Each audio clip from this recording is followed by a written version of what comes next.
वंदे मातरम साथियों, मैं आपका मित्र किसान पुत्र श्याम स्वदेशी एक महत्वपूर्ण बिंदु पर चर्चा करने आप लोगों के बीच में उपस्थित हूँ।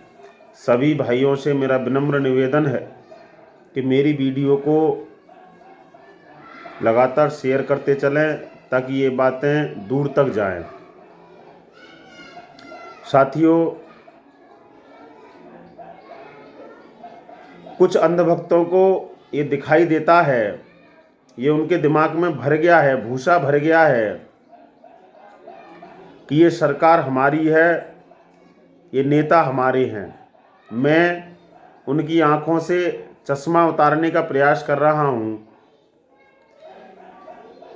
जो मैंने कुछ दिनों पहले देखा, आपके पास एक खेत है, मान लीजिए आपके पास एक ज़मीन है, खेत है, और वह खेत ऊंचा है, आप उस पर भराई नहीं कर पा रहे हैं, पानी नहीं ले जा पा रहे हैं, आपको कई समस्याएं आ रही हैं और आप उस खेत को नीचा करना चाहते हैं, मिट्टी उठाकर नीचा करना चाहते हैं। इधर आपका एक मकान है, वह मकान नीचा है, उसमें पानी भर जाता है, समस्याएं आ रही हैं, तो आप उस मकान को ऊंचा करना चाहते हैं, खेत को नीचा करना चाहते हैं। तो आप क्या करेंगे, उस खेत की मिट्टी को मकान में भर देंगे, मकान ऊंचा हो जाएगा, खेत नीचा हो जाएगा। ये प्रक्रम रहता है।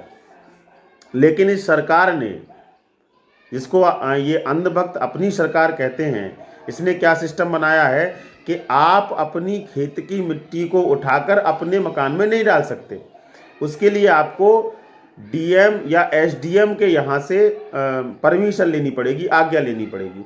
मकान आपका, खेत आपका, मिट्टी आप डाल रहे हैं, परमिशन डीएम दे रहा है। डीएम माने प्रशासन, शासन, शासन का एक नुमाइंदा, शासन का एक गुलाम, जिसको डीएम कहा जाता है, वह आपको परमिशन देगा। अब परमिशन राजी से तो मिलेगी नहीं, महीनों 2 महीने का प्रक्रम है, प्रक्रिया है पूरी, आपको भागना है, दौड़ना है, 1000-2000 रुपये आपको खर्च करने पड़ेंगे, तब जाकर आपको परमिशन मिलेगी, तब जाकर आप मिट्टी डालेंगे। यदि आपने ऐसा नहीं किया तो आपके खिलाफ कानूनी कार्रवाई होगी। इसका दूसरा रास्ता ये है, चुपचाप थाने में जाओ, 1000-2000 रुपये उसे दो, तो वह थानेदार जो कह देता है, भैया रात में मिट्टी डाल लो, दिन में कोई आवश्यकता नहीं है। ये है आपकी सरकार। अंधभक्त इस बात को ध्यान दें, इन सरकारों ने, अंग्रेजों ने लूटा कि नहीं लूटा इसका तो हमें नहीं पता, लेकिन हमारा अपना मानना ये है कि अंग्रेजों से 100 गुना ज्यादा इन्होंने हमको लूट लिया है, लूट रहे हैं, गुलाम बना लिया है। रेत, जिसका प्रयोग हम मकान बनाने में करते हैं सीमेंट के साथ मिलाकर, वह रेत प्रकृति ने दिया है। हमारी अमूल्य निधि जो है, नदियाँ, वे पहाड़ों से बहाकर लाती हैं और वह रेत एकत्रित हो जाता है। इन दुष्टों ने उस रेत पर भी, मिट्टी पर भी टैक्स लगा दिया।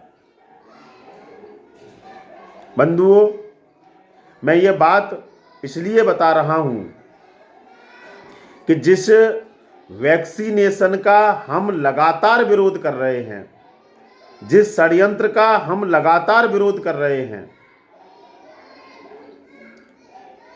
उस षड्यंत्र को जब हम लोगों के बीच में लेकर जाते हैं और उसका खुलासा करते हैं, तो हमारे सामने समस्या आती है कि वैक्सीन यदि बुरी है तो हमारी सरकार, हमारी अपनी सरकार हम पर क्यों थोप रही है। तो जब तक हमें सच पता नहीं चलेगा, भाई राजीव दीक्षित जी कहते हैं, क्या कहते हैं, कि उस व्यक्ति को आजाद करना बड़ा मुश्किल है, उस समाज को, उस कम्युनिटी को, उस देश को आजाद कराना या करना बहुत कठिन है, जिसको ये भ्रम है कि मैं आजाद हूं। तो हमको ये भ्रम है, हमारे मस्तिष्क में यह भ्रम, गलतफहमी घुस गई है कि यह नेता हमारे हैं, यह सरकार हमारी है, यह शासन हमारा है, यह प्रशासन हमारा है, यह हमारा कुछ भी नहीं है। दरअसल केवल चेहरे बदले हैं, आज भी व्यवस्थाएं वही के वही चल रही हैं और उससे भी ज्यादा खतरनाक हो गई हैं। इसलिए आइए हम सभी मिलकर, एकजुट होकर इस वैक्सीनेशन का विरोध करें, अन्यथा हमारी आने वाली पीढ़ियां रोगी, मनोरोगी, नपुंसक पैदा होंगी। वंदे मातरम। जय हिंद। भाई राजीव दीक्षित अमर रहें, इसी संदेश को लेकर मैं आपके बीच में उपस्थित हुआ था। धन्यवाद। वंदे मातरम।